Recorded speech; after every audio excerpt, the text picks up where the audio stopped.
G'day friends and fans, welcome to Dave Talk Stuff Ukraine War Update for the 23rd,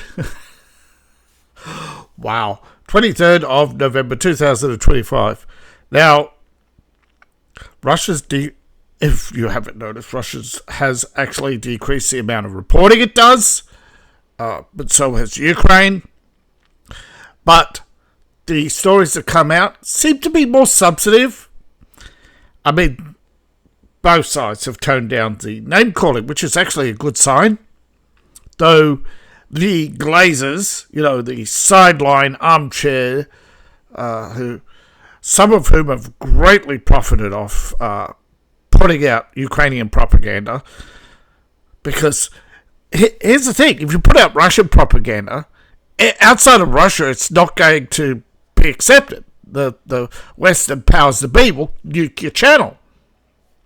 So if I was pro-Russian, they'd nuke my channel, okay?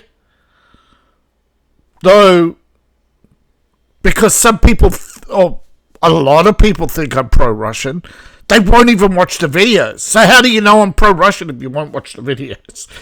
This is...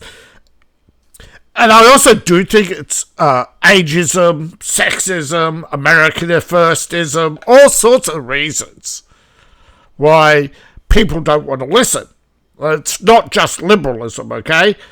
You try to tell a Muslim he's wrong, to see how far that gets you. A lot of people, this is the thing, it's not about your race or your age or even the fact that you're a millennial or a Muslim or Ukrainian or American. The vast majority of the world right now, 60% on average, cannot be told they're wrong. Cannot. They refuse. It's actually called TikTok narcissism. People on TikTok are being told, that you have to harden up, that if you let others influence you, and it's like weird because at the same time, TikTokers and Twitch streamers are all trying to influence you, but at the same time, insulate you from outside ideas so that you won't go elsewhere. You see this with Hassan, you see this with Pokimane, you see this with all of the what you call the millennial circle, and they are ethnically diverse and politically diverse, but they're all out of the LA bubble. And you go to the Ukraine war news, I really think they don't watch any news, but when they even mention Ukraine, they don't seem to know what's going on. It's like they only read the headlines, or they're reading a script prepared for them, I don't know. But it's like such a disconnect right now that the higher you go up the ladder of YouTube or TikTok or Twitch, the majority of channels I do in my research, it's almost like you can tell misinformation just by looking at the view count.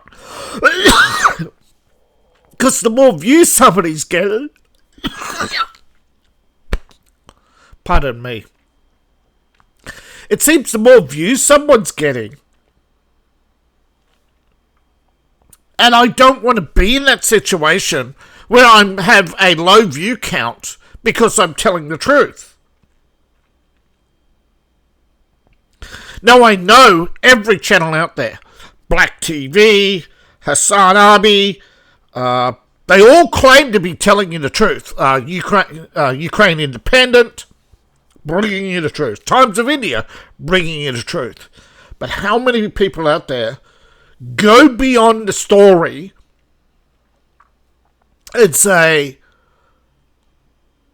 I actually checked multiple sources. Now, if I was making a bit more if I was making money,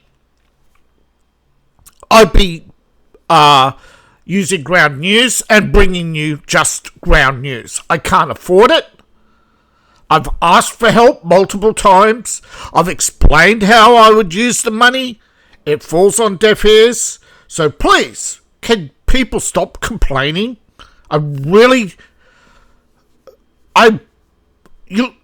Complaints are useless right now. There is nothing I can do to bring you more information right now, because paywalls are becoming a thing, particularly with Google stealing content. Google not just steals content, but they don't cite you properly, and they don't give you anything for it. And I don't know how they're making money, to be quite honest, other than pretty much squeezing everybody's balls, and they're trying to squeeze me. I got an email the other day. Want to improve your ranking? Google advertising. Pay us, I think they said $4 a day. Set your advertising budget at a minimum of $100. So you really think that my view count is low because I'm irrelevant or too old? No. My view count is low because I'm too poor to buy a view count. Hassan Abi, 3 million. He's got a $3 million mansion. He started with a $6 million gift from his uncle. I think in America, you could get up to 10 million tax-free. I think in Australia, it's only 2 million. Although that's flexible. I think if you, got 2 million in one chunk, yeah, that would be right. You get any more gifts, you're going to. But if you get less than $10,000, they don't care. Okay, it's only when you get $10,000 or more. Although some reports now that they want to lower that to 5. I think in the UK they're already talking about all gifts. Like Granny gives you a tenner, the tax man's standing outside waiting for the tenner. You know what I mean? His share. Hello with the BBC. And this is the problem in society. Once the government gets to the point where they're so petty about tax collecting, and I mean, England reached that a long time ago, 1970s, okay? Don't blame Thatcher. Thatcher was only doing what the Chancellor of Exchequer said. Back in the 70s, British Labour sold you out. You were warned by Enoch Powell. British Labour sold you out. They rammed home that Churchill was a good guy, but his time has passed. And the British wanting to be progressive and youthful. And this is the problem. Every time, it's not just millennials. Boomers screwed us over. Gen X, Gen Y, millennials. Or every time. When millennials are young, we want to be youthful. Now that millennials are hitting their 30s, they say, you can't handle a mature person. So every generation has done this. So don't blame boomers and don't blame millennials. They're all done it. I'm Gen X and I've seen it all. I've seen boomers. I've seen the rise of Gen Y, with the youthful Gen Y in the 90s to the mature Gen Y in the 2000s. And then the millennials saying, we're youthful, we're the future. And now we're the mature ones, Every generation does it. But before I continue, I'm your host, the author David Applegate, author of the books Boyhood Arcade, Pearl Games, Into the Ozbound, and Erotic Tales from the Empire. Part 1 out now, Part 2 coming soon. Everything has a purpose, even a lie, misdirection, and misinformation. It all serves a purpose. My books serve a purpose, whether you believe it or not. There's a lesson to be learnt. Now, all my links are in the link tree. I'd like to thank all the Patriots and Patreons who support me, but I need more help, please. I could double my news to you with a Ground News subscription. It's annual, by the way, so I need dozens of supporters just to get a month subscription. See, I know people out there saying, stream is not a real job. Yet dirt poor people will give socialists $5 a month to bring in socialism. Don't you see the irony yet? There's no alternative to capitalism. I've tried to teach you that. People just downloaded my video. Just didn't listen. Downvoted it, ignored it. I tried to teach you that there's no alternative to capitalism, right? There isn't. There's no progress in war, okay? I remember the justifications for World War II, and I remember greatly reading about them in history books. You know what they did? They've taken them out.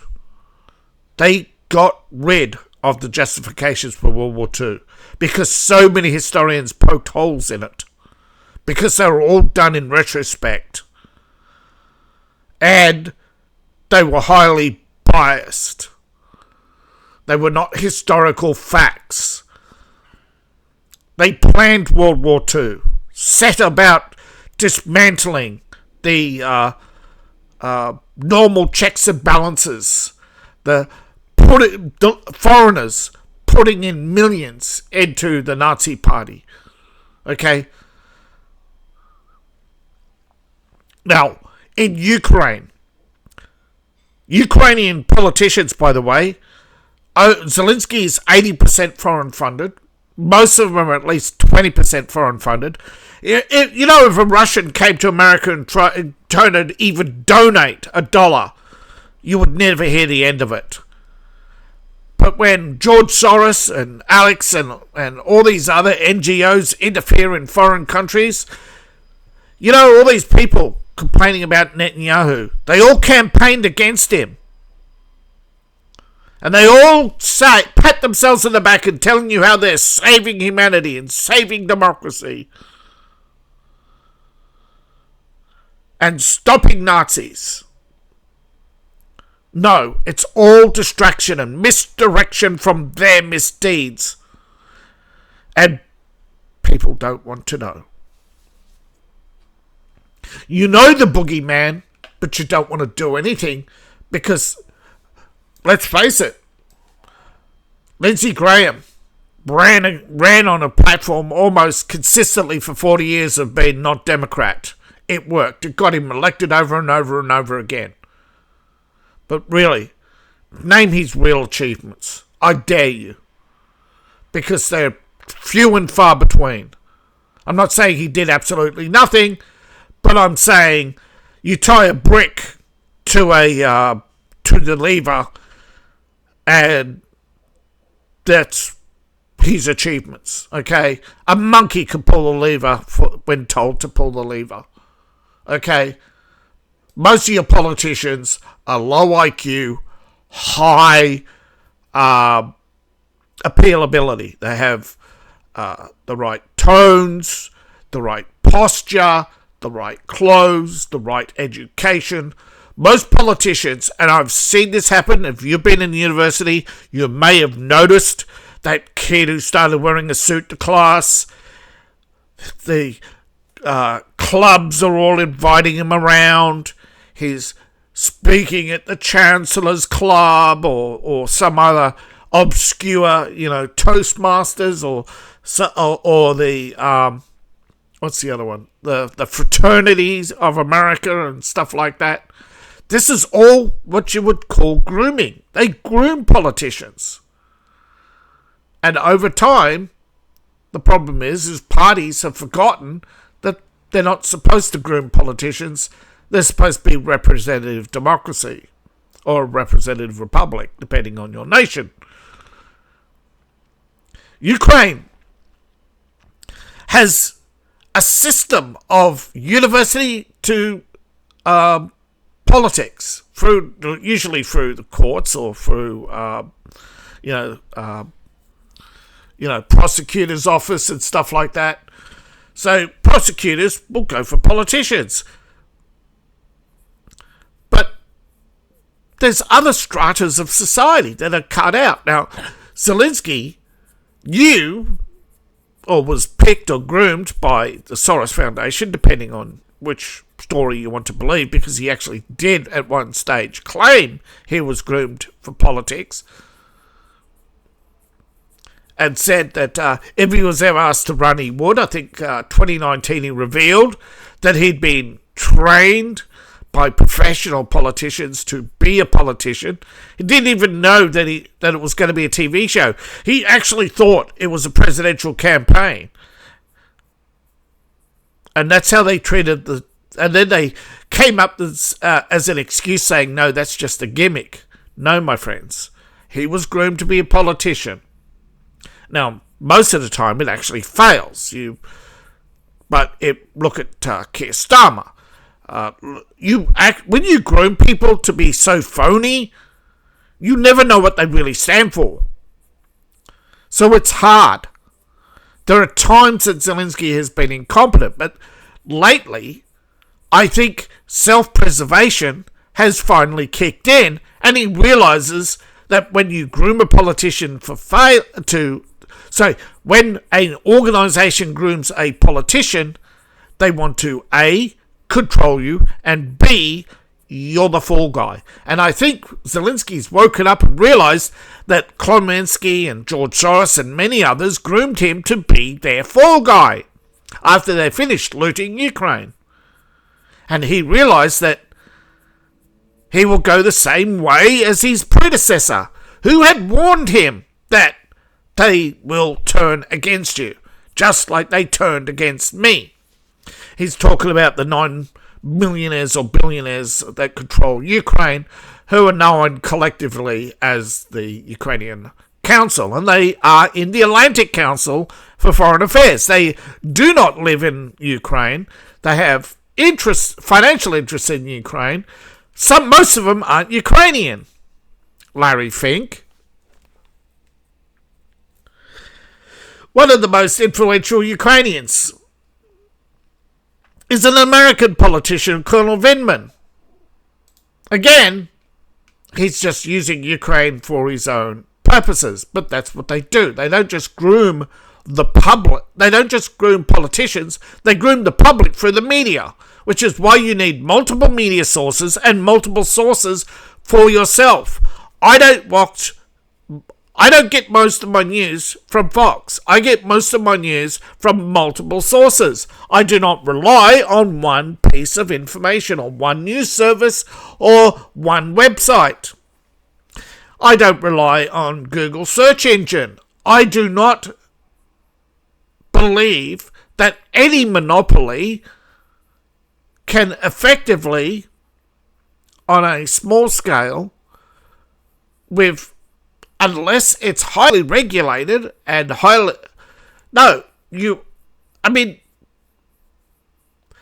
than the inventor, right? George Lucas should have a monopoly on Star Wars because he invented it. But when it comes to, like, the automobile, you imagine if Henry Ford kept his monopoly on the automobile, right? Or Benz had kept his monopoly on diesel. Ukraine sort of has nothing that it can point to and say it has.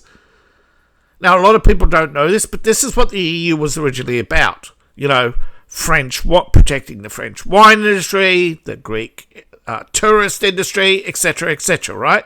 To try and prevent a war and or economic catastrophe from destroying Europe again. The problem is they've so lost their way. And the thing is, I think they're using this idea that they go out and find these lost sheep like Poland and Estonia and that and bring them into their flock, that they're doing good. But liberalism isn't Christianity, folks. Otherwise it would be a Christian nation, not a secular nation. It wouldn't be liberal democracy, would it? Think about it. Liberalism claims to be about diversity, but if you studied the history of liberalism, you find that it is always stagnant. It is stuck in classical Greece. It's stuck in classical Rome. It only updates when something phenomenal comes along, like Shakespeare or Byron, or the Romantic era that grew up around Byron and those poets.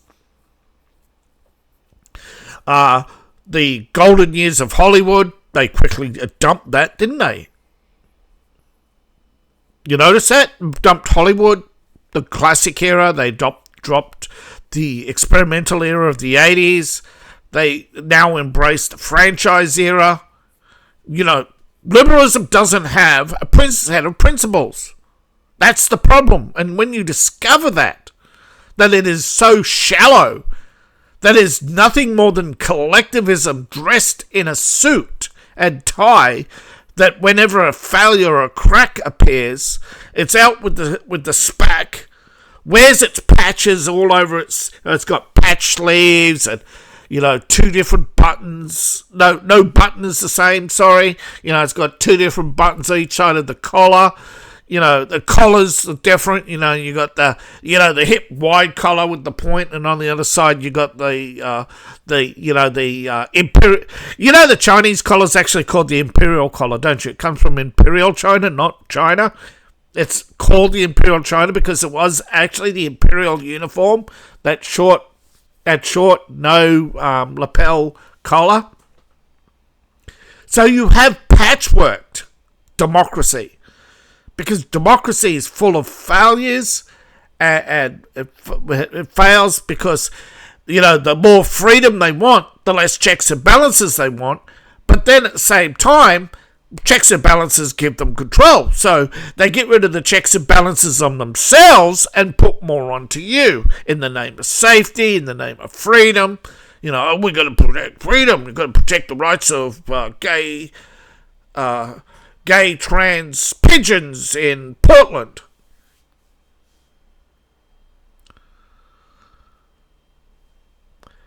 But that's what they do, right? The Tawny Hootel. We've got to protect the Tawny Hootel, and we've got to destroy an entire environment to do it, and then claim that saving one life is worth it. But when you turn around and say, let's save Ukrainian lives by ending the war, pardon me, I got a big frog in my throat today. Yeah, I know. The UK glazers who make it this far will say, it's Putin's hand! It's Putin's hand! Going, where?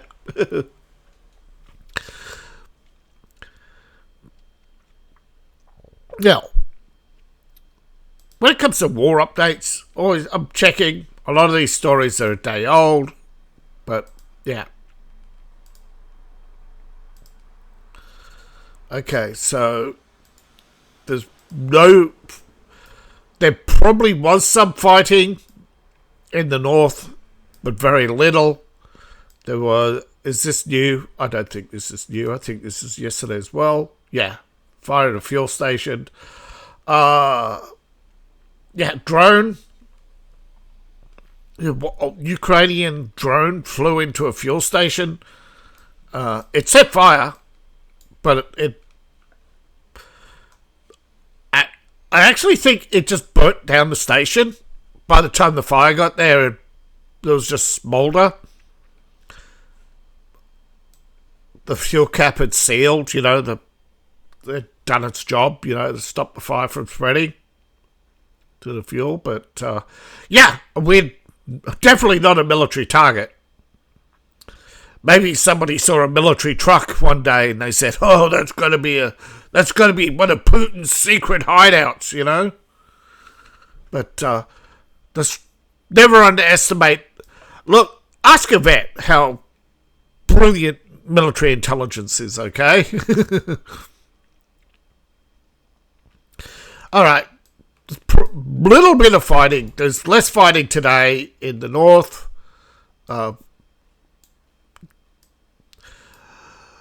No progress today in Lyman.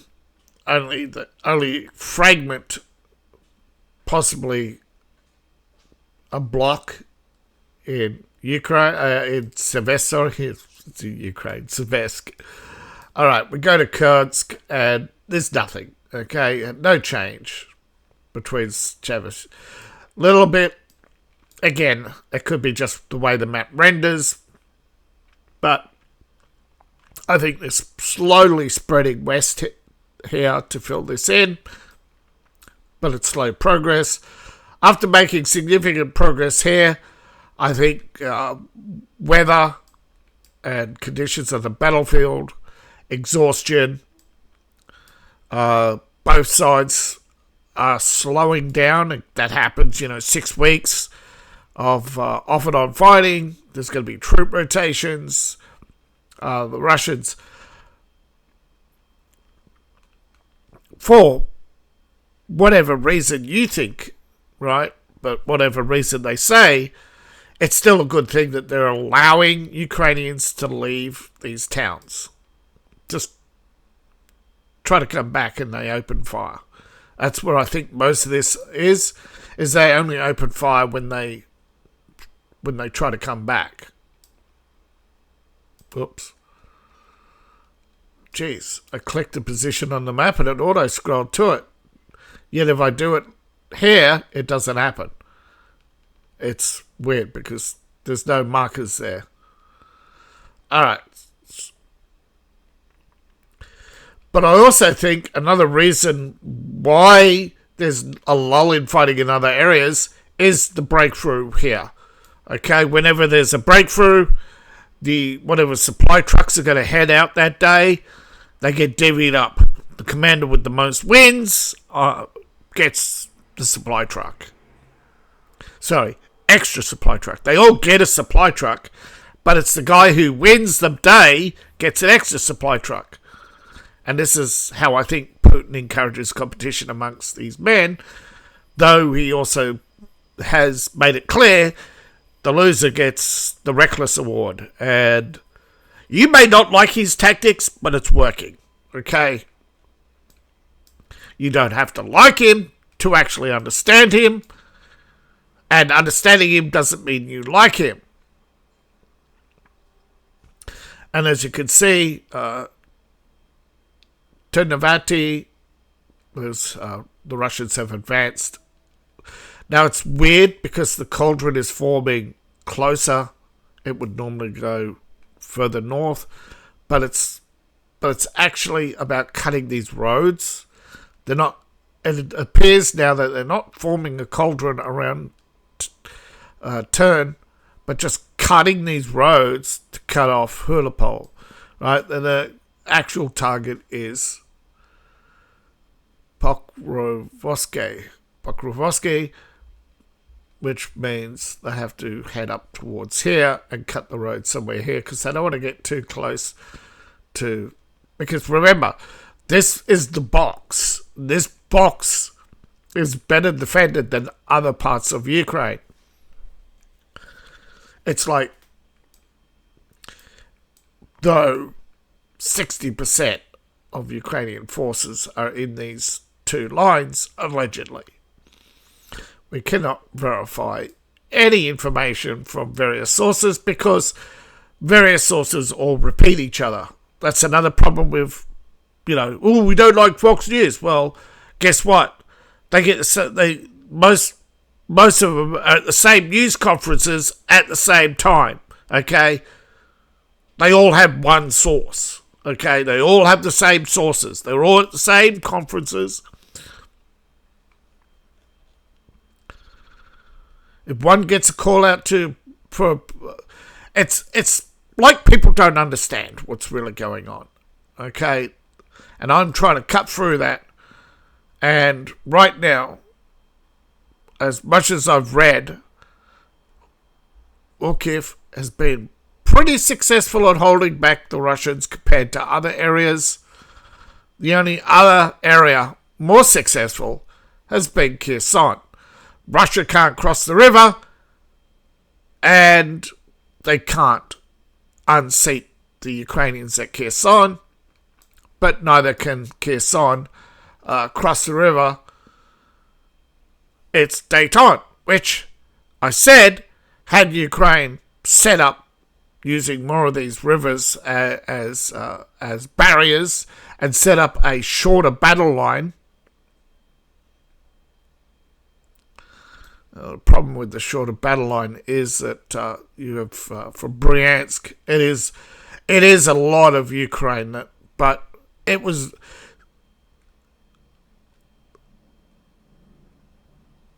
But these basically were set up, right, originally based on a World War III scenario of the British landing in Crimea or Kherson or Odessa and then taking the shortest route straight up through to Moscow. But to take Moscow, you need to cut off Volgograd. Because again, it's all about the gas and oil, isn't it? Cut off Moscow from its fuel.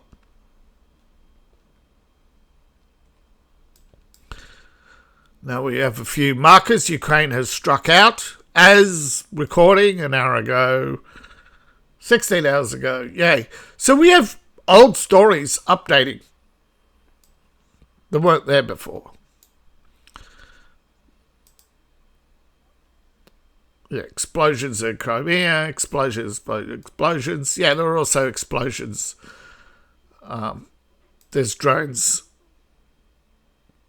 4 hours ago. Yeah, 98 drones launched in the early hours. Now, Ukrainian air defenses. There was a recent statement by Vladimir Putin when asked about the drones. How many drones make it to their target? Now, I'm paraphrasing, and I'm not sure if it was Putin or a spokesperson, because this is report. Most Russian news is secondhand. Said, now, this has not been on TASS or any official news services, so take it with a grain of salt, that Putin said that they spend $1 million to shoot down a $100,000 drone. Now, I think he meant 100,000 rubles. And that sounds about right. They're spending a US 1 million, 1.1 about the... Though, when I checked, and this is why I asked about the Iris-T. What about the Iris-T? They actually were shooting, or about the others. I do think there's some misleading information. I think they've stopped reporting about the Iris-Ts. But I think that's Ukrainian state security, not that Iris-Ts have been withdrawn from Ukraine.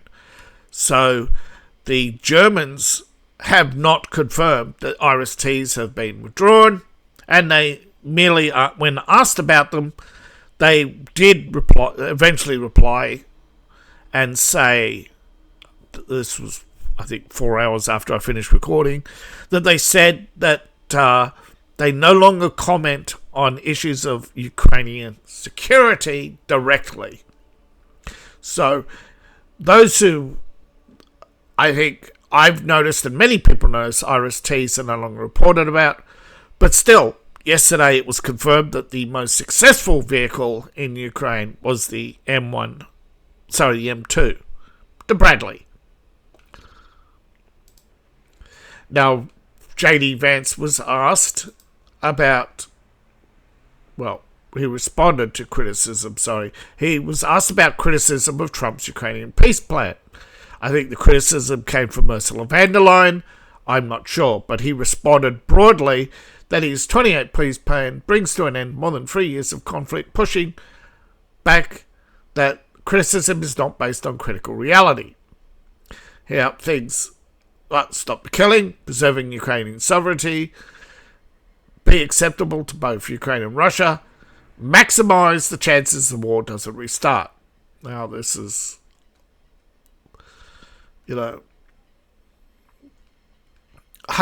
okay, so they are losing some of their frozen assets to Ukraine.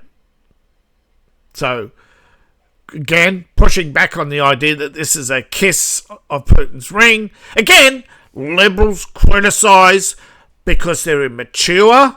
They rush to judgment. Immature people rush to judgment. They're often hyperbolic because they're weak to their emotions. They will always exaggerate, lie, never accept they're wrong, never accept responsibility, and always take their frustrations out on others. Either it's Putin, me, the weather guy who didn't report the weather right, or worse, when the weather guy says it's going to rain this weekend, they shoot the TV, you name it, they just lose their shit.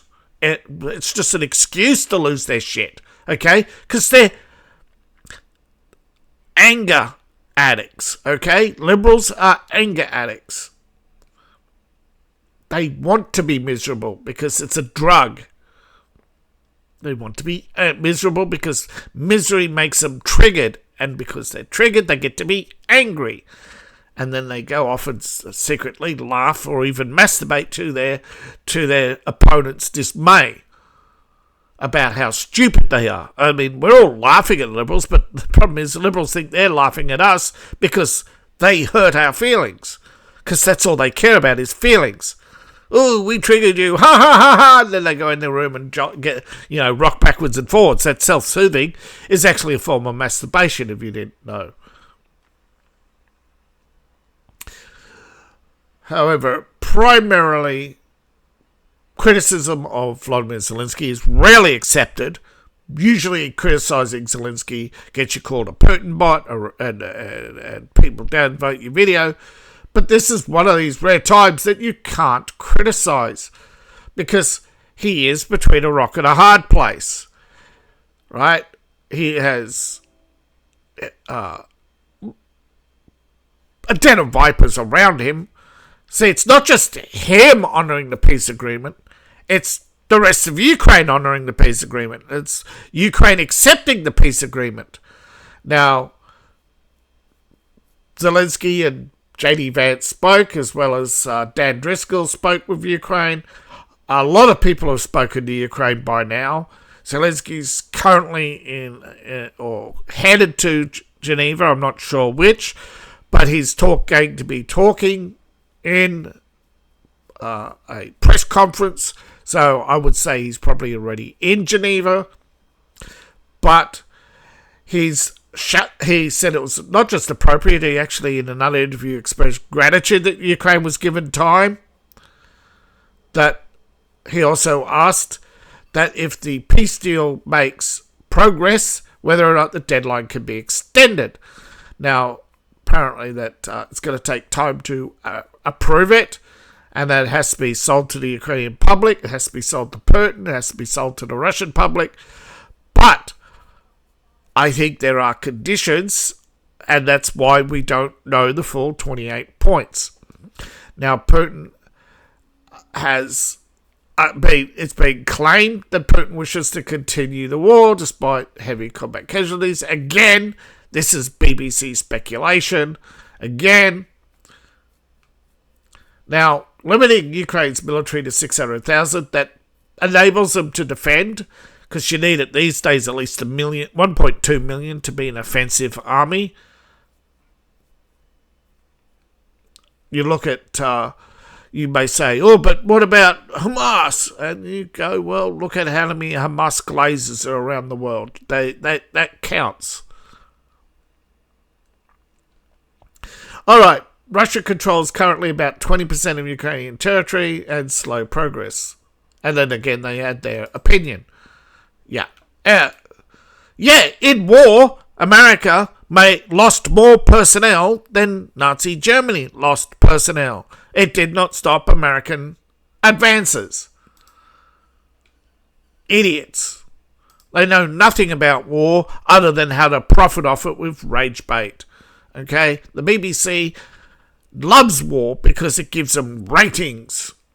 So they're never going to tell you the truth because they want rage bait. Because ragers need something to scream at and scream about. And YouTube channels do rage with or against. Now, just because I know this doesn't mean I can do it or do it well or even that I want rage bait. You've seen how many channels crash and burn. Did you know last month 5 million channels crashed and burned? Some of them reached over 100,000 viewers. People crash and burn all the time. You know, rage is not something that most people could sustain. They either crash out or they just go rogue straight. They see the line, they cross the line and keep going. You know, I've heard of stories where people pull out handguns and start shooting them and screaming at the screen and, you know, smashing their equipment, then having their apology tours, and doesn't matter. You know, their channels are nuked. You know, it's not that YouTube is cracking down, right? YouTube has always cracked down. It's just the numbers of people crashing out and self-deleting have increased to millions per month. Most people aren't being banned. They're just self-deleting. They just can't take it anymore. You can't continue lying. You can only continue lying and generate AI, and eventually Google is catching more people at using AI to create fake stories. I think the Times of India are soon going. I have a sneaky suspicion, not proof positive, but we'll see some big Ukrainian channels crash out because they can't sustain the lie. Once peace talks break out in Geneva, what are they going to report on? They can't report on Russian losses because there is no fighting. Once the peace talks start, and this is probably the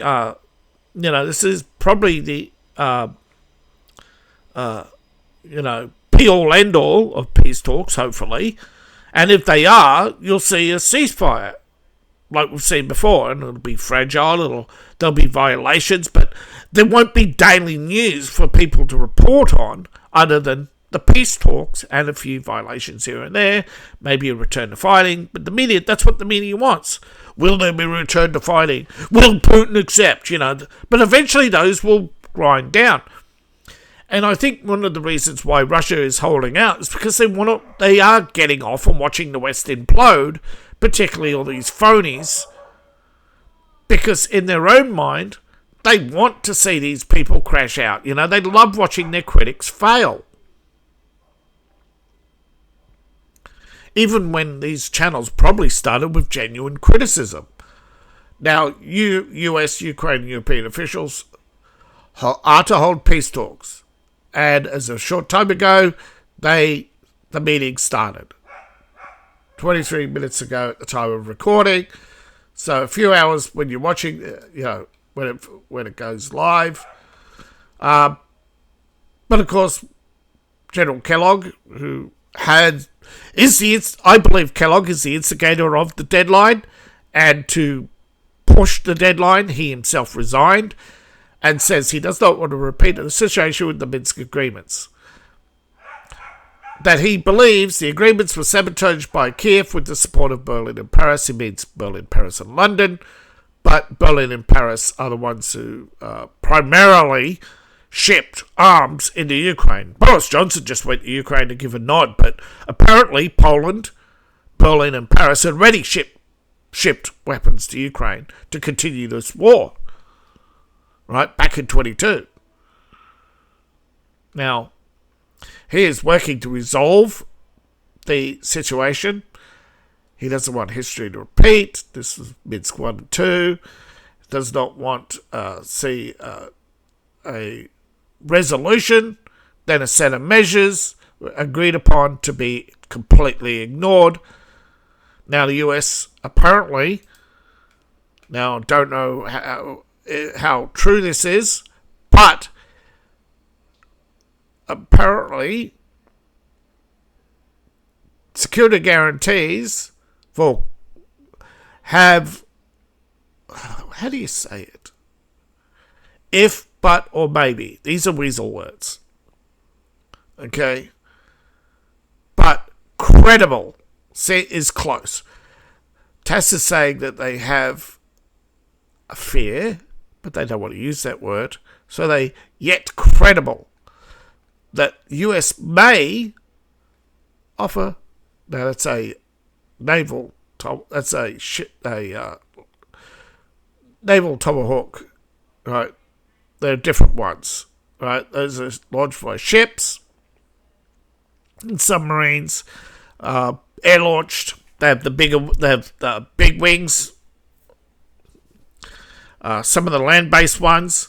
Now, apparently, Taiwan, Japan are the only countries outside of the US, which is pissing off Canada, the land-based Tomahawk cruise missile launcher. Now, these are basically ship killers, but the United States is considering, and that officials close to the negotiations have said that there's not yet credible enough support for the US proposed plan. However, as they're negotiating, there's going to be what ifs. Okay? Each side will ask a what if.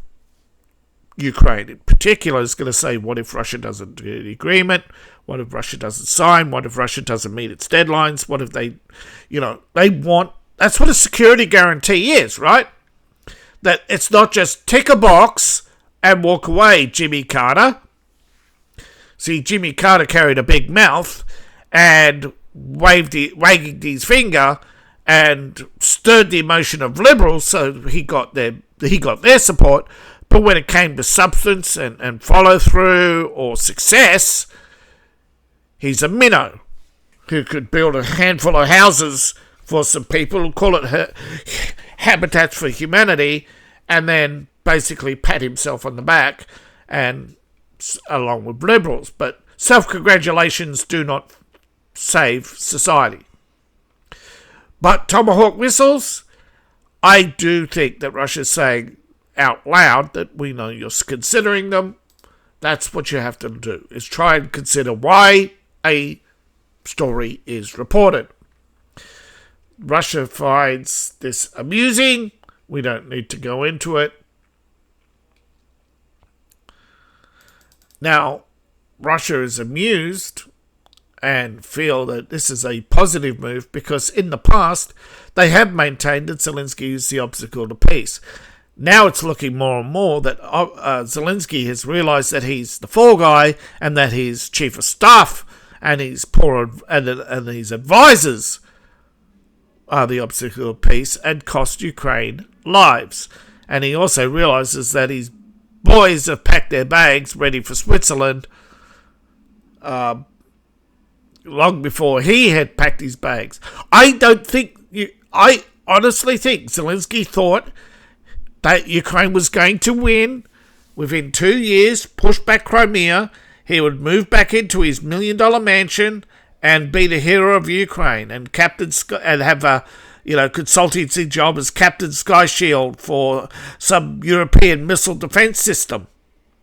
Well, the problem is it's not a European defense system, it's a US installation. It's a US missile defense system that was developed for Taiwan, Korea, Japan, Philippines, and has been instigated. Okay, but Trump is now saying this is right, that he's not spreading the land-based system, and Trump is going Skynet or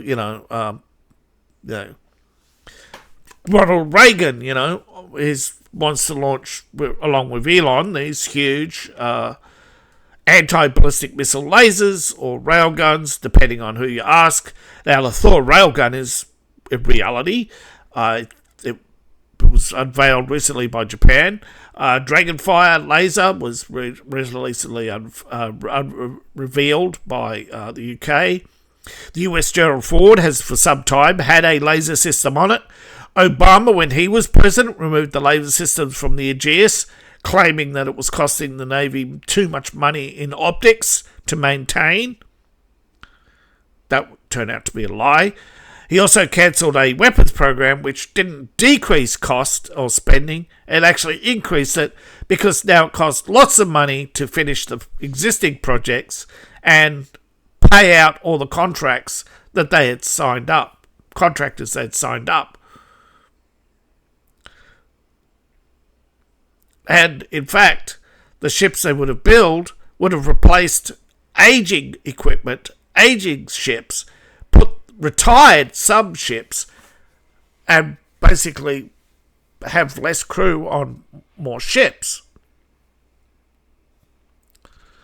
because they're not having a dozen electricians fighting a dozen firefighters and 24 cooks and some of the ridiculous over manpower.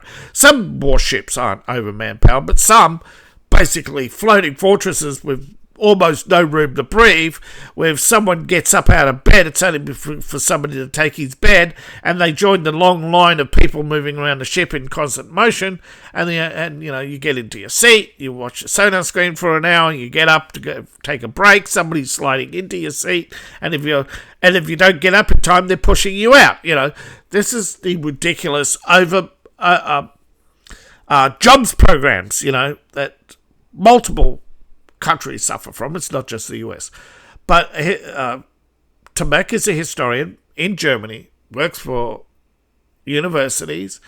He's a Russia expert. Now, he's only published currently in RT, and because of his publishing in RT, he's been Western sanctioned, so his publications aren't elsewhere.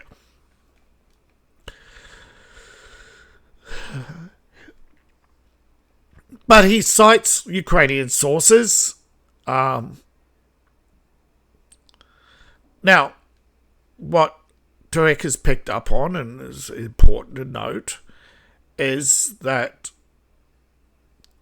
Ukrainian national interests and surrendering territory and red lines are not topics of conversations. Rather, security guarantees, reconstruction, timelines, ceasefires, those are positive talking points. Now, why isn't Russia in Geneva? Because Russia is waiting to see whether or not this is Minsk 1 or Minsk 2. Russia has several times said they will not talk peace unless there is, and they've said it to Trump's face, they said it to the media, they said it to Trump's face in front of the media many times. They do not want a repeat of Minsk 1 and Minsk 2, that they're only willing to sign a peace deal when there's willingness from Ukraine. And Putin the other day, I forget which one, actually brought up Ukraine in a speech when asked a question, said, well, as far as his understanding of a peace deal, any peace deal has to be voted on by the Ukrainian parliament or possibly the Ukrainian people, that the Ukraine is currently suffering a constitutional crisis. And why is that? Well, that's because Zelensky is an unelected president and that he has no authority to sign a peace deal that would be accepted in the future, right? So even if Zelensky was signed, it has to be a ratified deal, it has to be one agreed by the parliament and the people. And part of the reason why there isn't a signing of the deal in the past is that Russia has asked for certain battalions to be demobilized, getting rid of private militias. And these militias serve politicians, not the president. I think Zelensky's done a lot to get rid of these private militias and make them part of the Ukrainian National Guard, but this is in name only, and they still serve the various governors who serve various oligarchical interests. Now, Ukraine doesn't make any secret that it's corrupt. It's just the media in the West pretends that it is not corrupt. And of course, there's no mention on pro-Ukrainian sources, but there is mention that in various battles, Ukraine tried to push back in Pavlovsk and failed. Now, the 58th has been replaced by the 425th Assault Regiment and the 32nd and the 95th. So Ukraine, despite all talk of peace, still, as I said, the second army, the Russian second army. There are 6 in Ukraine. The second battle group center, or well, they are the largest of the battle groups and the most successful of the battle groups, usually, although right now Battle Group West is making breakthroughs, but for a long time Battle Group Center bore the brunt of attacks, and now apparently they're holding Pokrovsk, and it's unusual for a Ukrainian name to be reported in Russian media, which means, yes, this story obviously originated elsewhere and they russified it. But, yeah, the fact that the Ukrainians sent in an assault group, so they're trying to keep they're not trying to keep the Russians at bay. They tried to break the siege of the encircled units, what's left of the 58, in Pokrovsk. They're trying to rescue it's not just the 58th, but the 58th, the last of the 58th is trapped in Pokrovsk, and they tried to rescue them rather than surrender and do a prisoner swap, which is weird. Now, Ukraine is doing that because it needs its officers, it needs to preserve manpower. Probably had this operation gone ahead 2 years ago, it might have actually been a success. But that's when a Ukrainian brigade was 5,000, not 3,000, or even, according to Colonel McGregor, down to 1,200. Ukrainian brigades have weakened, not in just manpower, but experience. But they're still the same fighting spirit. You just because somebody is older or weaker or inexperienced, I would say the average Ukrainian has the same, because they're so used to a collective, they have the same unifying nationalist ideology, right? They have yet to break from nationalism or any form of collectivism. Now, I'm not saying nationalism is a good or bad thing in this case. I'm just saying, in this case, in Ukraine, there's still a collectivist mindset, and that mindset right now is what's motivating most to fight like a rabid dog instead of fighting like a sophisticated, well-trained warrior who realizes that the high ground behind you is safer than being within 100 meters of Russian artillery. Although, I think Russian artillery is effective from 32 meters to 17,000 meters. So it depends on the artillery type. But there is a maximum and minimum range that you want to be outside of. You don't want to be in range. But if you're going to fight the Russians, you should have and could have set up 1, 2, 3 lines, and their breakout would have been contained and withered out within 12 months. And many people have claimed to have put this plan forward to Ukraine to only be knocked down by successive generals who later became... And a lot of people feel vindicated, particularly with the Center for Strategic Studies, saying that, it's too little too late to know that we were right, that Ukraine was on the path to the wrong... they pointed out that Ukraine's strategies weren't working, but Ukrainian generals wanted a Ukrainian victory, not a foreign-led victory. I've heard that somewhere before. Was it the generals, American generals in Korea? Definitely. American generals in Vietnam? Absolutely. But it's also Hitler. He wanted a political victory. So did Truman. So did Roosevelt. So did